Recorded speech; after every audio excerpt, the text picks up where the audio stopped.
Hey folks, Jim Thomas here, Fitness Management and Consulting, and I appreciate you being here at the channel today. And for those of you that have not yet done so, please hit that subscribe button. I appreciate it. If you find the content beneficial and useful, please hit that like button as well. Now, our topic for you today, it's the hardest part of being a gym salesperson. Let's see how you do on this, okay? Number one is juggling multiple high priority tasks. There's a lot of things we have to do, right? You know, we've got to generate new leads, we've got to do follow-up, we've got to do prospecting, we've got to book appointments, we've got to confirm those appointments, we've got to give tours, we've got to, make sales, we've got to, do customer service. There's a lot going on, right?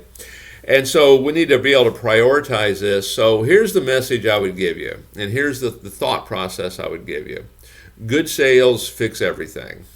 Okay, let's make the sale first. If we don't make the sale, nothing else is going to matter. That's how you're going to prioritize this. Make the sale. Because in many cases, there may be other people that can handle some of these other things for you.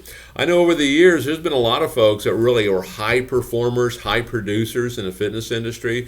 And I'm talking, doing 100 sales a month and really doing well at it. They would literally hire somebody to do all these other things for them so that they could focus on doing what they do best, and that's making membership sales. Number two is having a full pipeline. Okay, having a full pipeline. Too many folks, we're selling, but we're not putting more people back in the pipeline, and we need to have a lead generation a program, whether it be you're getting referrals at point of sale, you're getting referrals from your members on the workout floor, you're collecting emails from folks, you're marketing to former members and alumni. I mean, there's probably quite a bit right there, but we can't have this weak pipeline. Okay, and that's one of the hardest things for a lot of salespeople. This is where good people really get into trouble. They're pretty good closers, but that chair stays empty a little bit too long because while they're selling, they're not filling that pipeline. Best thing I could tell you right off the bat is make sure you're getting referrals. I mean, if you're getting at least 3 referrals from each person you sign up, that's going to be a great step in the right direction, particularly if you do it month in, month out. Number 3, hardest part of being a gym salesperson, time management. Here's the data that we know. Okay, and this is a little bit from all sales, but I think given all the distractions in our industry, this probably rings true. It might not even be this good in some cases. But salespeople only spend 20% of their time doing something that's going to result in a sale. Think about that for a second. Salespeople only spend 20% of their time doing something that's actually going to result in a sale. Gosh, you just double that and say, okay, I'm going to spend 40% of my time. Well, you've doubled your business.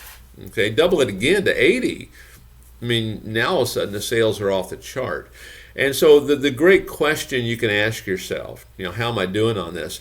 Is what I'm doing right now going to result in a sale? Ask yourself that question throughout the day. You want to be able to answer yes. You want to get to the point where you're well above that 20%. Hey, half my time is doing something that's going to result in a sale. 80%, 90%. The greater you can push those numbers, now all of a sudden you're going to have success. But time management and us kind of devaluing our time is a big issue, and certainly is one of the hardest parts for gym salespeople. Number 4 is recovering from a bad call or a bad presentation or just a bad anything where you didn't make the sale. Whereas an appointment doesn't show up, they were going to come in and join, they're buying the best program that you have, or you gave someone a tour, you thought you were going to get them, you didn't get them, or maybe you've missed 3 in a row, you've experienced rejection, you've experienced disappointment. How do we recover from that? That's a hard thing for a lot of folks to do. And one of the things that I have found to be true when it comes to this kind of that the bad call or experiencing disappointment, experiencing rejection. More often than not, what it is, it's the realization that you have nothing else in your pipeline. It kind of goes back to some of these things we've talked about. So in other words, say you don't close the big sale. Say the appointment that was scheduled to come in that was going to buy the big program doesn't show up. Whatever it might be. Okay, if you have more appointments and more people coming in, it's pretty easy to recover. The problem we run into here is, oops, I have nothing else coming in. I was solely 100% dependent on that. Okay, so it's always been true. It's going to stay true. Selling to a large extent really is a game of numbers. And you want to be talking to lots of people. And of course, the good news there is there are lots of people to talk to. Okay. And then number 6, sticking to timelines. Stay disciplined on this.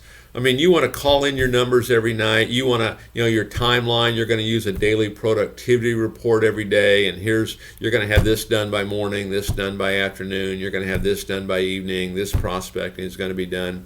Have timelines, have checkpoints of when you want things done. When I have things done. If I'm a manager, I might have the 5th of the month as a checkpoint because I want to make sure my projections are higher than what maybe my goals are for the month, because I want to start off strong. I don't want to find myself scrambling. But have checkpoints. Stick to these timelines of things that you want to have done. First thing every morning, you're gonna call back everyone who joined the previous day and welcome them back to the club, and maybe go over referrals again, or maybe go over an upsell potential again. But stick to the timeline. Stay disciplined. And particularly when things start to go well, or you're in a busy time of the year, this is an easy one to lose. We kind of lose our discipline because, there's another one coming around the corner here. I got somebody else I can talk to. And maybe that does happen a time or two, but over the long haul, that's really not going to be the case for you.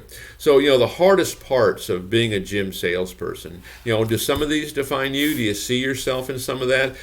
Work on some of this. The more you can kind of simplify some of this and make it more effective for you, not only does the job become easier, it becomes more fun, a little easier to have that transfer of enthusiasm and transfer of passion with your customer, and all of a sudden, before you know it, you're making more sales. Folks, my name is Jim Thomas. My company is Fitness Management and Consulting. Appreciate you being here today.